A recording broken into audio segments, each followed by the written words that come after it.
She died here और चलो doctor गया, she was shifted to शाम को उस दिन 3 बजे मीटिंग बुलाई गई, because everybody knew कि गोली लगी। ना दिल्ली शहर बंद होया, ना हड़ताल हुई, ना कोई मॉर्निंग हुई, ना कोई मॉर्निंग का कोई शहर किसी ने सोग बनाया। People kept quite. नहीं, सवाल है ना कोई कोर्ट बंद हुई, ना दफ्तर बंद हुआ। So what happened? It means it was so normal unless a directive comes, court का बदला। So this is nobody has so far been like this to 7-8 hours. Nothing happened in this. उस गलती ना ਜਿਹੜੇ ਸਾਡੇ ਮੇਅਰ ਸੀ ਨਾ ਦਿੱਲੀ ਦੇ ਸਰਦਾਰ ਜੀ ਸੀ ਉਸ ਵਕਤ ਨਹੀਂ ਸਰਦਾਰ ਤਾਂ ਜਿਹੜੇ ਕਾਂਗਰਸ ਦੇ ਉਦੋਂ ਜੀਵਨ ਮੇਅਰ ਹੁੰਦੇ ਨੇ ਤੇ ਉਹ ਵੀ ਉਸ ਮੀਟਿੰਗ ਬੁਲਾ ਲਏ ਗਏ ਐਂਡ ਹੀ ਵਾਸ ਵਿਟਨੈਸ ਕਿ ਕੀ ਆਰਡਰ ਹੋਏ ਉਹ ਨੋ ਮੋਰ। ਸੋ ਮੀਟਿੰਗ ਤੋਂ ਬਾਅਦ ਸਾਰਾ ਕੁਝ ਜਿਹੜਾ ਫਿਰ ਕਹਿੰਦਾ ਫਸਟ ਹੈਪਨਿੰਗ ਜੋ ਕੁਝ 100% ਜੀ कि जिस Rajinder Kumar, who was the chairman of INA market, he initiated the riot from there.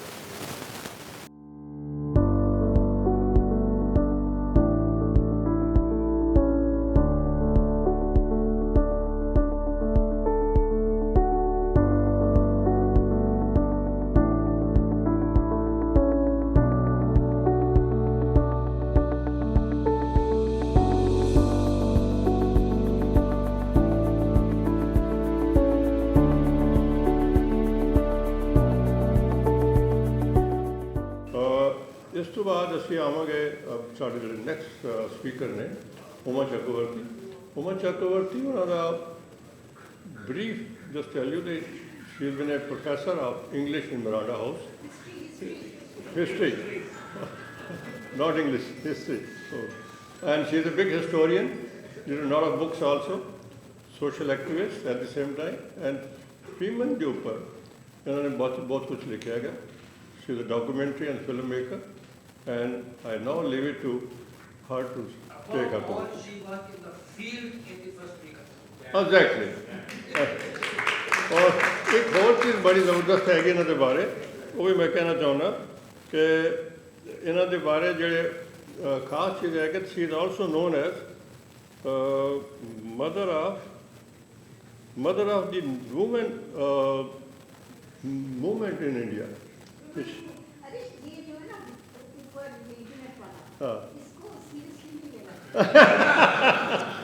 But she is the one who is originator. इन्होंने काफ़ी अच्छा काम किया वुमेन थिंग, तो काइंडली कम अप। शुरू तो शायद इससे करना चाहिए कि मैं पैदा हुई थी पार्टीशन से पहले, और गुरुद्वारा बंगला साहब के सामने हम लोग रहते थे। पार्टीशन के टाइम हम वहीं पे थे, तो पार्टीशन की वायलेंस भी देखी थी कि दिल्ली में हुई थी पार्टीशन वायलेंस, और ये भी सोचा था कि अपना देश है, अब उसके बाद हम आज़ाद हो गए थे, उस तरह की वायलेंस ख़त्म हो जाएगी, ख़त्म हो गई, और अब हम एक कौम एक देश बनेंगे, और इसमें हम सब उसी तरह से हिफाजत से रहेंगे जैसे एक देश में हमको रहना चाहिए। तो एक्चुअली इस समझ के ऊपर धावा बोला गया था 84 में, क्योंकि हम सब इस देश के वासी हैं। और उसके बाद जब हम बातें करते थे औरतों के साथ, खास करके विडोज़ के साथ, ये कहते थे कि हम वहाँ पे हमको नहीं मारा, हम यहाँ पहुँचे, हमारे वतन में हमको मारा। तो हमारे वतन में जो मारा is a certain kind of betrayal which you know, वो तो मैडनेस था कि चलो देश बन रहा था, बट रहा था। यहाँ क्या हुआ, यहाँ कैसे हमको मारा गया, तो हमारे ऊपर भी जो धक्का जो लगा, जो आम सिविल सोसाइटी का मेंबर था, उसके ऊपर भी ये धक्का ये था कि ये क्या हो गया। हाँ, मतलब हम सब इस देश के वासी हैं, सडनली एक कौम को आपने कैसे टारगेट बना दिया। तो एक्चुअली द चैलेंज वाज उस वक्त, और ये 84 का जो 31 फुल्का साहब ने बहुत अच्छी तरह से बताया कि 31 को क्या हुआ, 1 तारीख को क्या हुआ और आगे क्या हुआ, और शुरू कैसे उन्होंने कहा कि मतलब जब आपने स्टेट के हेड को ही उस तरह से उनके ऊपर धावा बोल दिया तो आप देख सकते हैं कि वो मकसद क्या था और एजेंडा क्या था और वो किस तरह से उसको एक्सिक्यूट किया गया था।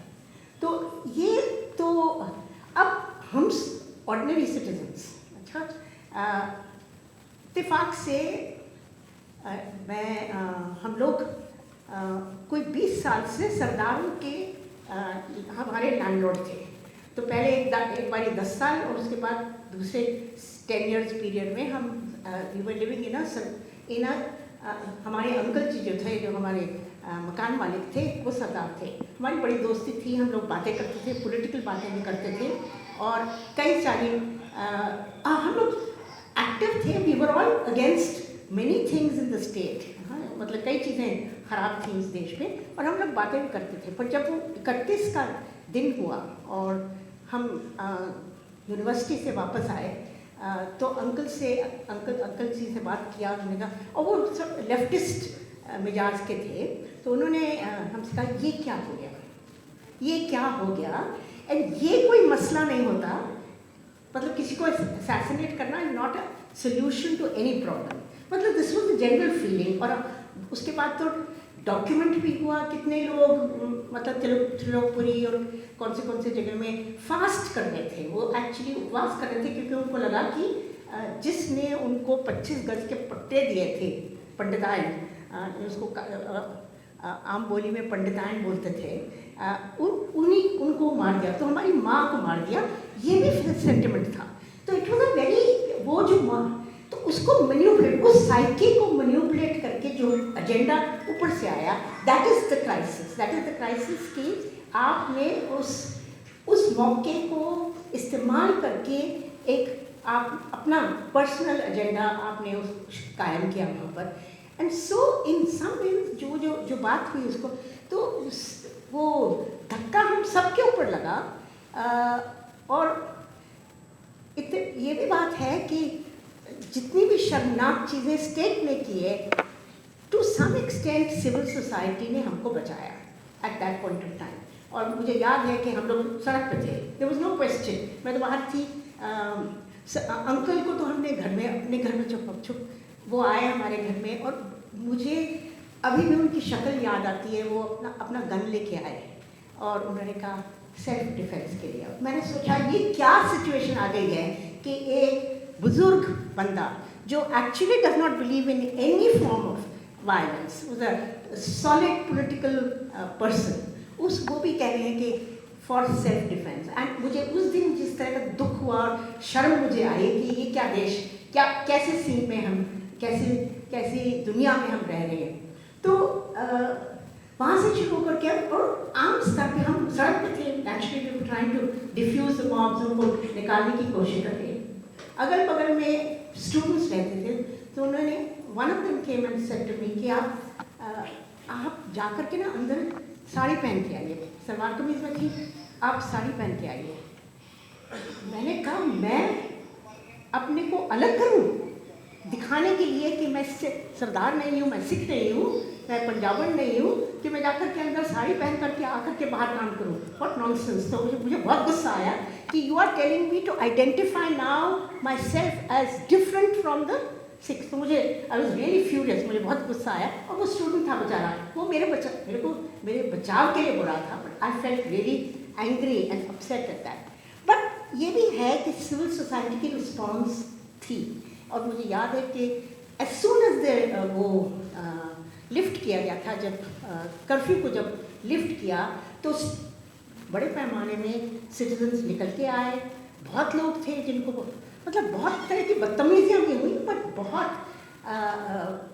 बहुत लोग थे जिनको लगा कि ये नहीं होना चाहिए था। और मुझे अभी भी याद है, टीचर्स की बात हो रही है, दिलीप सिमरन हमारे वो टीचर थे रामजस कॉलेज में, कई लोगों के साथ वो सिविल सोसाइटी मतलब आम नागरिक जो है वो किसी गली में पहुँचे, शायद ईस्ट दिल्ली में, और जैसे वो जा रहे थे, क्योंकि थोड़ा सा झुंड था, 10-20 लोग का झुंड था, वो सड़क में वो गली में जा रहे थे, दूर एक कोने में एक औरत खड़ी थी एक बच्ची के साथ उनके गोद में, और जब ये उनके सामने आया उन्होंने उस बच्ची ने कहा मेरी माँ को मत मारना। उसके दिमाग में, बच्ची के दिमाग में ये था कि कोई भी झुंड होगा वो मारेंगे।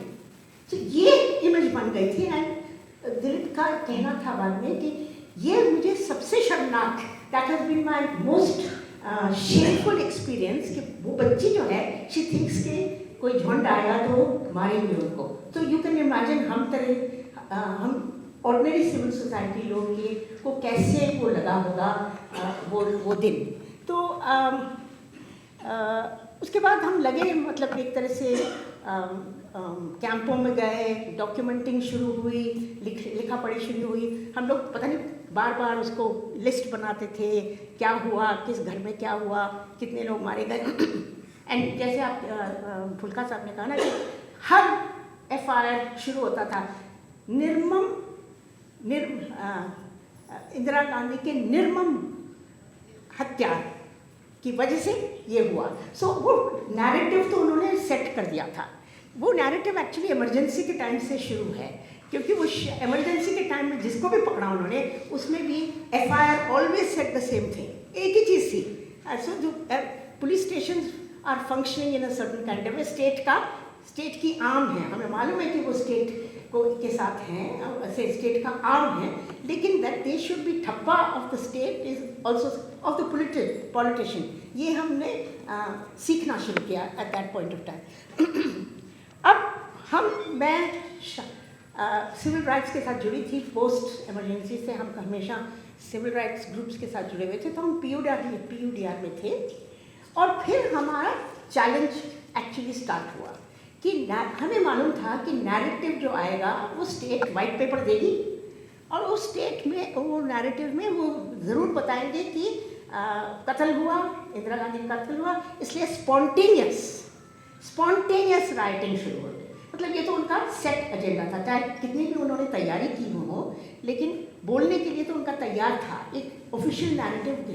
हमें मालूम था कि ऑफिशियल नैरेटिव आएगा, और हमें ज़रूर इट्स वेरी इम्पॉर्टेंट कि हम उस ऑफिशियल नैरेटिव का इमीडिएटली उसका काउंटर, उससे पहले आने से, पूरी तरह से पहले आने से पहले हमें अपनी नैरेटिव डालने की ज़रूरत है। और दिन रात, लिटरली दिन रात, वही PUDR जिनके आज सीनियर एक्टिविस्ट जिसमें गौतम नवलखा जेल में बैठे हैं, या सब इकट्ठे होकर उन्होंने ये रिपोर्ट तैयार की थी, और इसका टाइटल ही इतना इम्पोर्टेंट था, क्या ये, who are the guilty, don't leave it to the thinking, who are the guilty. Guilty को हम वहीं से आइडेंटिफाई कर रहे थे, सिविल सोसाइटी के लोग ही निकल कर के आके उसको आइडेंटिफाई कर रहे थे। So it was actually very important. और फिर तुरंत इट वॉज इम्पॉर्टेंट, स्टेट को कहने की ज़रूरत थी कि, और जब उन्हें मतलब बहुत दिन के बाद रंगनाथ मिश्रा को अपॉइंट किया था, इट वॉज, उसकी जो वर्डिंग थी, to inquire into the allegation that the violence was organised. ये नहीं कि किसने किया, ये एलिगेशन है कि इट वाज ऑर्गेनाइज्ड, उसी को देखने के लिए वो कर लेते। बट इस बीच में PUDR and groups like that were not quite, teachers, journalist भी केस फाइल किया था in the Delhi high court asking for a commission of inquiry. खुद स्टेट ने नहीं दिया, हम पूछ रहे थे कि आप कमीशन ऑफ इंक्वायरी बैठाइए, और सिविल सोसाइटी के लोग मांग रहे थे उसको। अब ये कहानी है ना जजों को ट्रांसफ़र करने की, ये तब भी कायम था। इफ़ यू रिमेंबर फुल्का साहब, जस्टिस राजेंद्र सच्चर के पास आई, उन्होंने एंटरटेन भी किया उस पिटिशन को, तुरंत उनको ट्रांसफ़र कर दिया। ट्रांसफ़र करके it was given to a सरकारी जज। अब हम उनको क्या कहें, ये सरकारी जजेस हैं कई, अब हमको तो बहुत दिख रहे हैं सरकारी जज, they are so many of them, of the सरकारी जज। तो सरकारी जज मिस्टर योगेश्वर दयाल कहते हैं teachers, journalist are bad, teachers are worse, क्योंकि जो ग्रुप सिविल सोसाइटी की ग्रुप जिसने फाइल किया था उसमें टीचर्स और जर्नलिस्ट थे। सो ये काउंटरिंग ऑफ आवर नैरेटिव जो कि विच इज सेइंग कि स्टेट ने ऑर्गेनाइज किया था, that is the critical shift in all violence was this thing, ये कि अब स्टेट ही उसको ऑर्गेनाइज कर रहा है, पॉलिटिकल क्लास ही उसको ऑर्गेनाइज कर रहा है और आड़ किसी चीज़ की भी वो ले लें उसको। तो अब इसको लेकर के हम लगे रहे, कितने साल लगे रहे, सचमुच मैं सोचती हूँ ना, कभी आप मेरे पास एक आर्काइव है 84 की जो पर्सनल आर्काइव है, कितने रिपोर्ट हमने तैयार की, जस्टिस कुसुम लता मित्तल की I don't know she was the justice but she dysfunctioning और as it were, Jain Banerjee, मतलब 4-5 अलग अलग तरीके की कमीशन बिठाई गई थी to look into police malfunctioning at that time या इन नॉन फंक्शनिंग, मतलब कम्प्लिसिटी। हर बार वो रिपोर्ट, उनकी रिपोर्ट आती थी और हमारी उसकी क्रिटिक होती। Let's go to Ranganath Mishra. अब रंगनाथ मिश्रा की कमीशन बिठाई गई थी। रंगनाथ मिश्रा सरकारी कमीशन ऑफ इंक्वायरी, बाद में NHRC के चेयरमैन भी बन गए थे, ऑफ कोर्स वो भी होता है, वो पूरा ट्रैजेक्टरी है ना, मतलब लड्डू मिलते हैं आपको जब आप स्टेट के साथ जुड़ जाते हो ना, तो फिर आपको लड्डू भी मिलते हैं अलग अलग तरह के लड्डू। तो here's this man Ranganath Mishra. अब मैं कभी नहीं भूलूंगी, मुझको नंदिता हसन ने ये कहानी बताई थी कि मतलब लोग उस वक्त जाएँ इनके पास ना जाएँ, ये हमको सीरियसली लेंगे कि नहीं लेंगे। It was only into inquiring into allegations of it being organised. फिर भी अच्छा जाने की बात हो रही थी, लोग एक बेचारा सरदार जो जिनके बेटे मारे गए थे, वो खड़ा in front of the Ranganath Mishra अपनी कहानी बता रहा था, और जिनके घर में दुख हुआ है, जिनके घर में लोग मारे गए हैं, वो एक तरह से अपनी कहानी बताते हैं, because the most important thing is to tell you the details. And search for justice did not stop.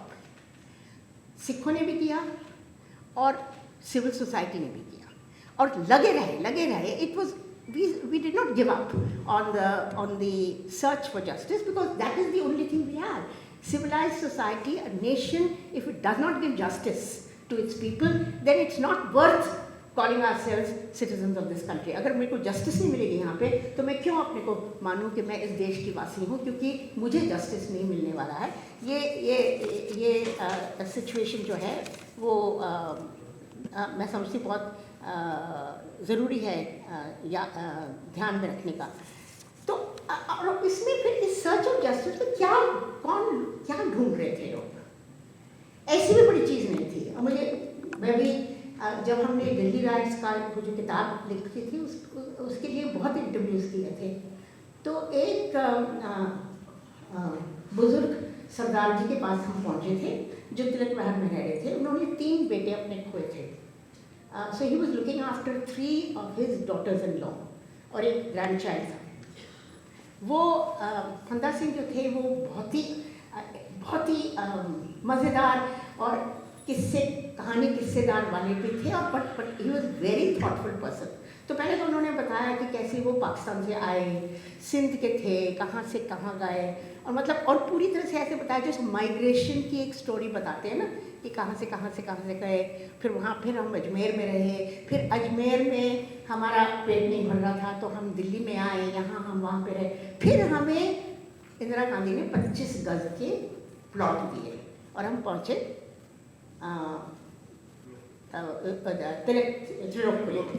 Trilokpuri में।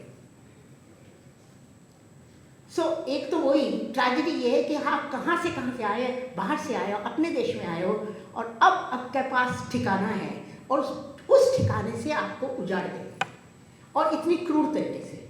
अब वो ही वॉज वेरी इंटरेस्टिंग, क्योंकि वो अपनी तरह से सोशलिस्ट भी थे और पूरी तरह से एक अपराइट सिटीजन थे। उनको पूछा गया कि लोग कहते हैं कि चूड़े चमारों ने मारा, फंदा सिंह ने कहा सब ने मारा, बनिए ने मारा, ब्राह्मणों ने मारा, जिसने कभी चूहा नहीं मारा उसने भी मारा। So he put the blame not on, मतलब किसी खास तबके पर नहीं डाला, वो सीधे सीधे। एंड देन ही सेड कि देखो ये हमें रिवेंज नहीं चाहिए। ट्रांजिस्टर बॉम्ब की बात हो रही थी उन दिनों में, मतलब ट्रांजिस्टर बॉम्ब फुटते थे। हमने कहा, पूछा उनके बारे में, उन्होंने कहा मैं नहीं मानता कि किसी सरदार ने किया, पर अगर किया है तो गलत है। हम चाहते हैं कानूनी प्रक्रिया हो, कानूनी कार्रवाई हो, कानून की तरफ से हमको जस्टिस मिले, हमें जो इंसाफ है वहाँ से चाहिए। That is what they were looking for. वहाँ वो जो जुडिशरी है वहाँ से उनको, और उसको लग के कितने साल, 34 साल लगे ना मुरलीधर के जजमेंट को आते आते 34 साल हो गए। 34 साल के बाद एक जजमेंट आया जिसने एक्चुअली एक्नॉलेज किया कि भैया आप सिटीजन हो, और इंटरनेशनल जूरिस्प्रूडेंस में लेके आए, और पूरी तरह से उसको जो जजमेंट उन्होंने किया वो it is unimpeachable, you know, it's brilliant judgment, absolutely brilliant judgment. International jurisprudence भी कोट किया, हमारे ट्रेडिशंस जो होने चाहिए वो भी कोट किया, पर इतने साल लगे, 34 साल। उस बीच में आप देखो कितनी तबाही हुई। और जो स्टेट ने औरतों के साथ किया, मैं इस बात पर भी जानना चाहूँगी, मतलब पहली बार जो औरतें थीं वो दे सॉ देमसेल्व्स, उनके घर वाले मारे गए थे, मेरा सरदार को मार दिया, तो वो ही गम एक बड़ी गम थी। ऊपर से आप उनको 10,000 दे रहे थे, 10,000 रुपीज़। वो कहते थे मेरे मर्द की कीमत 10,000 है, सारी ज़िंदगी वो हमें खिलाता, और आज तुम उनको 10,000 दो। मतलब बाद में प्रेशर के डालने के बाद उसको इंक्रीज किया था, but it was insulting to say कि एक स्टेट की क्या कमिटमेंट है तुम्हारी तरफ कॉम्पनसेशन की, 10,000, that is the price of the value of a man. तो it was outrageous for the women. They were also looking for justice, उनको भी बहुत गुस्सा था।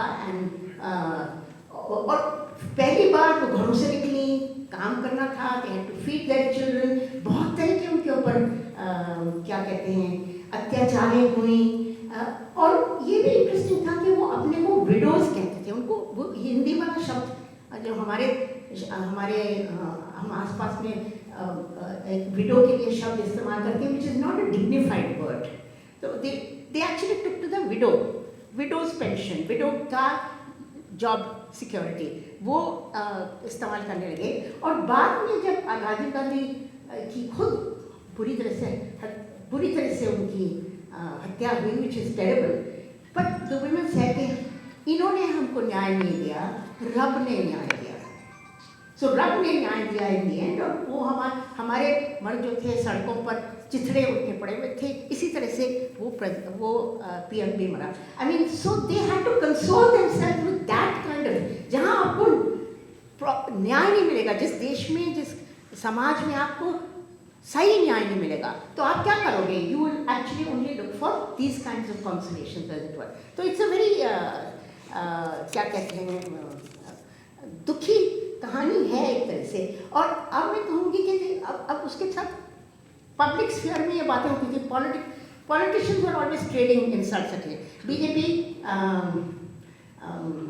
कांग्रेस को कहती थी 84, फिर 2002 हो गया गुजरात में। अब क्या हुआ, 84 और 2002 का कंपटीशन चला आपस में। I mean it is outrageous when you can consider आपके देश के वासी मारे गए हैं, और आप कह रहे हैं जॉर्ज फर्नांडिस ने तो बदतमीजी इस तरह की हद कर दी when he in the parliament he said कि रेप्स में कौन सी बड़ी चीज़ है, हमेशा होती है। and his remarks had to be expunged from, क्योंकि सेक्शुअल वायलेंस इन 84 को दबा दिया था, हुआ था, उसको दबा दिया था। बीच में क्या नाम है, नानावती कमीशन भी आई। नानावती कमीशन ने भी 6 एफिडेविट्स को आइडेंटिफाई किया था, लेकिन उसका कुछ नहीं हुआ। तो 2005 में 2004 में जब उनकी बात वो आई, बट यू सी कि आप देश को इस तरह से कर रहे हैं, you are making it, countering it, इनकी putting one group against another, putting one political party against them. We are not looking for that. We are looking for justice, which is accountability and justice from the state apparatus, from the सरकार से we put into place, हम उनको vote करते हैं, हम उनको बैठाते हैं वहाँ पर, उनकी तरफ से हमारे को हमको जस्टिस मिलनी चाहिए। ये क्या बात है कि आप एक को दूसरा, और मैं कितनी बार जाती थी मीटिंग्स में और इसी में कैंसिल कर लेते थे कि तुमने किया। मैंने कहा देखो छोड़ो, तुम जाओ दोनों, हाँ हमें आपसे मतलब नहीं है। हमारे यहाँ सिविल सोसाइटी भी था, तब भी हम खड़े थे, 84 में भी खड़े थे, 2002 में भी हम खड़े।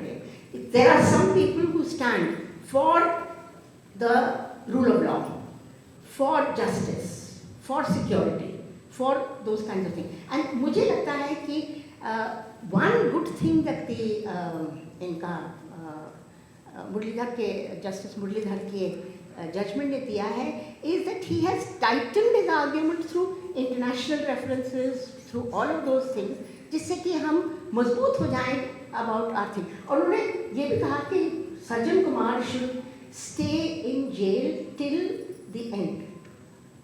अब आप हमारे देश में देखिए, बिल्किस बानो के हत्यारों ने और रेपिस्ट को बाहर छोड़ दिया और बाहर आए, उनको सेलिब्रेट भी किया लोगों ने। सो क्या देश है हमारा? What is the meaning of rule of law? What is the meaning of citizenship? What is the meaning of rights that an ordinary person has in this country? That is something that we need to think about, and that civil society will have to, that struggle civil society will have to wage and sustain. Thank you. Distribution कर देगा checks, reimburse कर देना दी fees जो देंदे हैगे ने। इन्होंने कुछ बच्चे तो हैगे ने जिहड़े कि 84 के विक्टिम्स ने, ग्रैंड चिल्ड्रन ने, और कुछ जिहड़े ने मेरिटरी स्टूडेंट्स ने जिहड़े कि फाइनैंशियली वीक ने, उन्होंने वास्ते किया जा रहा है। तो मैं हुण रिक्वेस्ट करांगा फ्लाइंग अफसर सरनजीत सिंह, इन्होंने बच्चों को एक एक करके ले आना तुसी। And I request general Sidhu, Manjeev Puri ji and Chanjit Shah ji kindly come and bless the children with the cheques. और चरणजीत शाह जी प्लीज़ इत्थे आ जाओ, come kindly bless the children, इधर आ जाओ।